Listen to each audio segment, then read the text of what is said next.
Mesdames, Messieurs, bonjour. Je suis très heureux de vous retrouver cette semaine ici en Haute-Maurienne vanoise sur la station de Valseny-Vanoise en Savoie.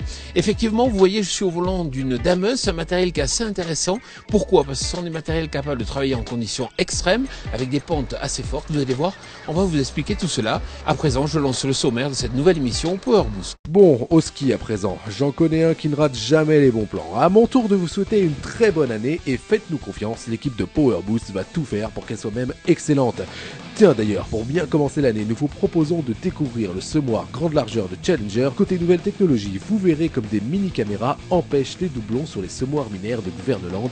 Et côté neige, vous pourrez aussi découvrir une dameuse hybride et d'autres reconditionnés pour des applications agricoles. Top départ pour cette 216e émission Power Boost. Gouverneland a dévoilé un nouveau doseur électrique volumétrique Accor sur les semoirs Udril. On remarquera que l'on peut gérer à haute vitesse des doses pouvant atteindre 360 kg par hectare. Il sera ensuite décliné sur les autres gammes de semoirs du groupe. On remarquera qu'il est possible de changer très simplement et sans outil les doseurs.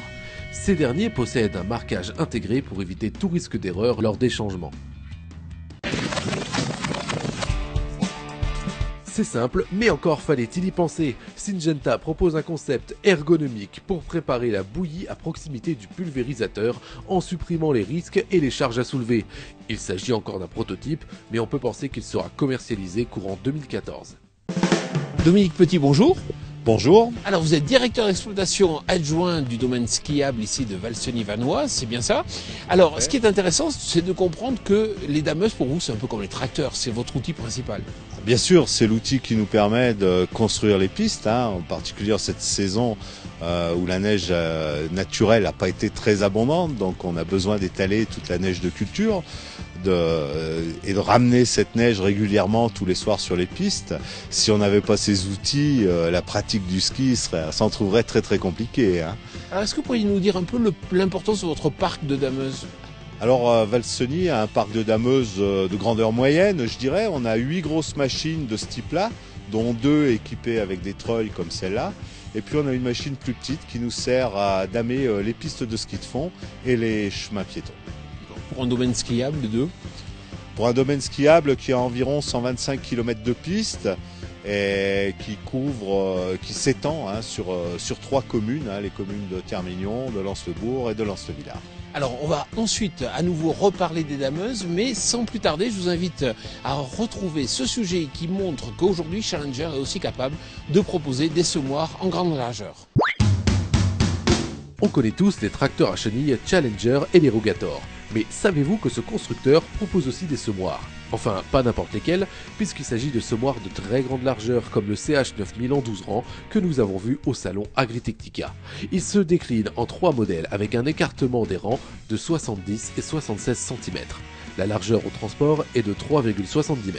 Certes, il s'agit d'un modèle en entrée de gamme avec un châssis plus étroit permettant à ce constructeur de cibler les pays de l'Europe centrale comme la République tchèque, voire même la Pologne. Mais il est malheureusement encore trop large pour circuler sur nos routes. Challenger prévoit de lancer des modèles en 16 et 24 rangs. Dominique Petit, on va parler technique. Quel type de moteur on a? Alors on a des moteurs très puissants, ce sont des moteurs Mercedes de 350 kW environ, soit 430 chevaux, moteur à injection. Côté transmission? Côté transmission, c'est entièrement hydraulique, donc on a une boîte de transfert entre le moteur et les pompes, et sur cette boîte de transfert, sur laquelle viennent se greffer 3 grosses pompes hydrauliques, 2 pompes d'avance et puis une pompe pour les accessoires. Alors c'est quand même des matériels qui travaillent dans le froid, en conditions extrêmes. Est-ce qu'il y a des équipements, des choses qui ont été pensées dans ce but? Oui, en particulier tous les systèmes de maintien en chauffe du moteur, ce sont des machines qu'on peut brancher sur le secteur de manière à garantir une température du circuit de refroidissement de l'ordre de 18 à 20 degrés et avoir un démarrage quasiment instantané quand il fait très très froid. Mais en règle générale, ces machines sont bien conçues et on n'a pas de soucis particuliers si on met le bon carburant. Dominique Petit, merci beaucoup. Et puis on va lancer un sujet, vous allez voir, il s'agit d'une dameuse qui est hybride, puisqu'on a à la fois, on associe l'énergie du diesel avec l'électrique. On vous a déjà parlé dans Power Boost de tracteurs hybrides ou électriques. Les énergies alternatives gagnent aussi le secteur des dameuses avec par exemple le 600E+ Piston Bully qui va être livré dans 4 stations des Alpes.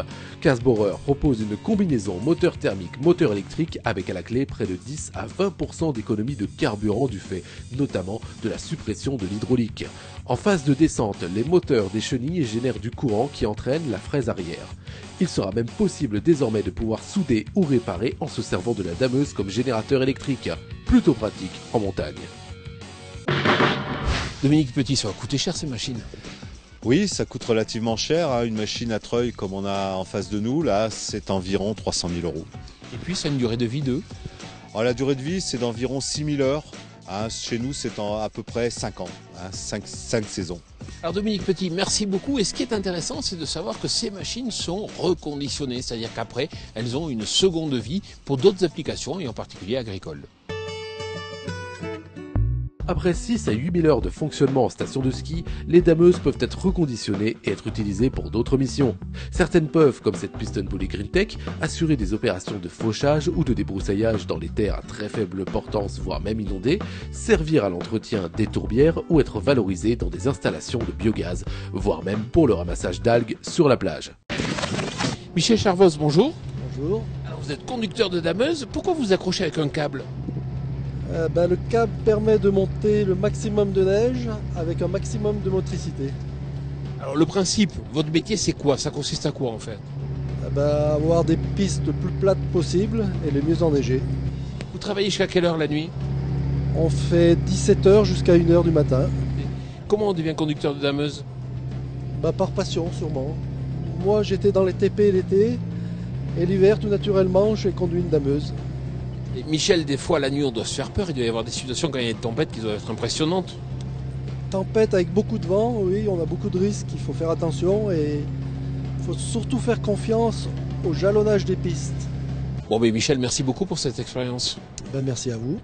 Alors ce qu'il faut voir, c'est que ces dameuses sont aujourd'hui très perfectionnées. Certaines ont des systèmes GPS, un peu comme les tracteurs, qui permettent plus de confort et aussi la traçabilité. Et puis certaines sont équipées de sonars qui permettent d'évaluer la profondeur de neige sous la dameuse.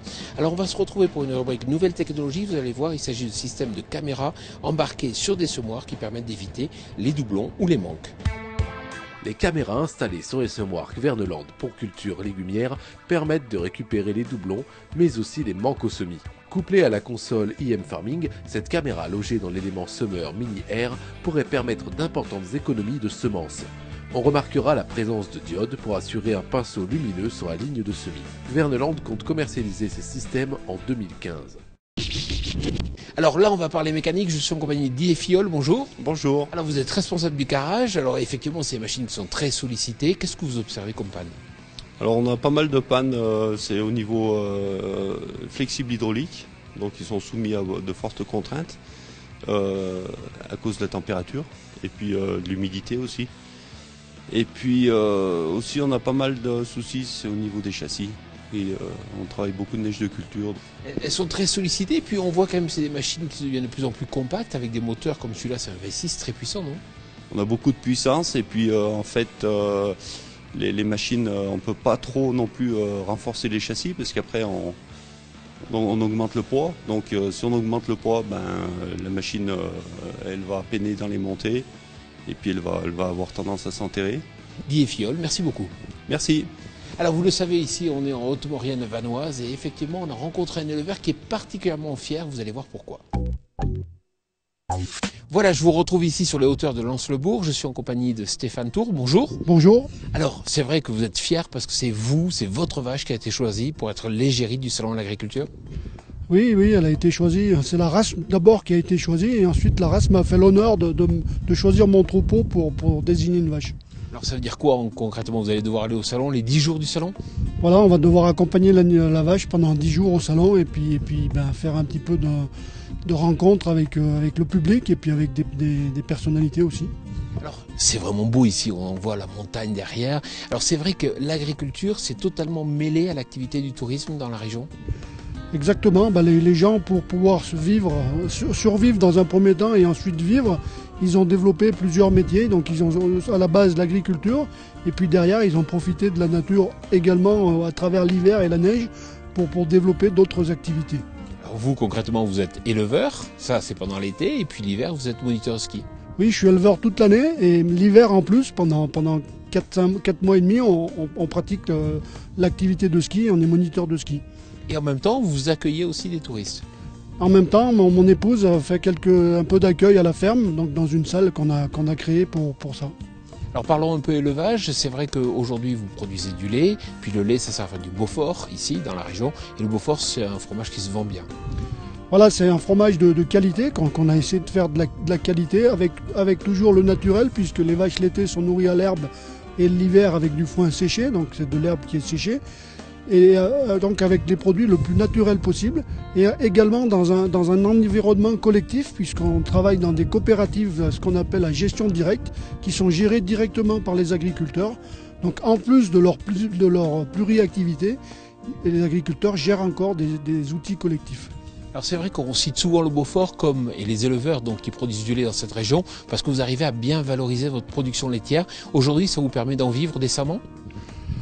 Alors ça permet d'en vivre avec l'activité touristique, c'est-à-dire que on arrive à l'équilibre au niveau de l'exploitation et puis le fait d'avoir une activité en dehors apporte ce qu'on appelle un petit peu du beurre dans les épinards. Et demain, il faudrait peut-être profiter aussi du tourisme pour développer des produits vendus directement à la ferme. Voilà, on a vu qu'avec un produit de qualité comme le Beaufort, on arrive à bien valoriser le lait, mais ce n'est pas suffisant pour arriver à dégagé des revenus. Donc il faut peut-être qu'on réfléchisse à valoriser aussi notre viande de manière en circuit, ce qu'on appelle des circuits courts aujourd'hui, pour apporter encore une autre plus-value. Stéphane Tour, moi je vous félicite. Merci.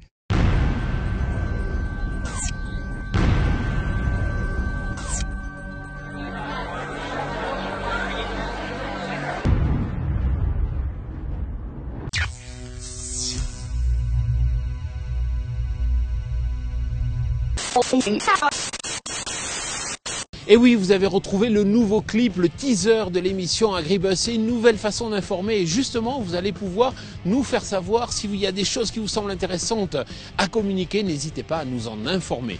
Voilà, l'émission Power Boost tournée ici en Haute-Maurienne vanoise touche à sa fin. C'était une émission exceptionnelle. Je remercie d'ailleurs l'Office de tourisme ainsi que toute l'équipe de la station de Valseny vanoise de nous avoir accueillis. Voilà, si vous voulez retrouver tous les extras de Power Boost, vous pouvez les retrouver sur notre chaîne YouTube.